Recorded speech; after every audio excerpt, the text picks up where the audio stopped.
సహనము సకల జనులకు ఏం చేయాలి? తెలియబడనివ్వండి. ఆడన్న మాటకి 5 నిమిషాలు కూడా గ్యాప్ ఇవ్వం మనం, ఎవరైనా సరే. నేనేం మినహాయించుకోవట్లేదు.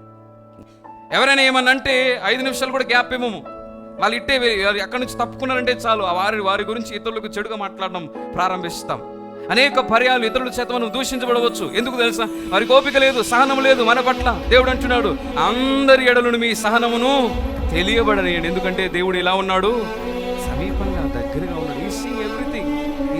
ఎందుకు ఓపికను ఓర్పును ఎందుకు వెంటాడడానికి ప్రయాసపడాలంటే చెప్తాను ఇలాగా. ఎవడైనా ఏమైనా తిట్టాడనుకో, సాధారణంగా మనుషులం కాబట్టి వెంటనే రిప్లై చేస్తాం. కానీ నిజముగా అక్కడ చిన్నపుచ్చుకున్నట్టు అవ్వచ్చేమో, కానీ నీ శరీరానికి కానీ నీ ప్రాణానికి కానీ ఏ హాని ఉండదు. ఆయన అంటాడు కదా, మనుషులు మిమ్మల్ని గూర్చి చెడ్డ మాటలెల్లా పలికి మిమ్మల్ని దూషించినప్పుడు మీరు సంతోషించండి, ఎందుకంటే మీ ఫలము పరలోకంలో అత్యధికమవుతుంది.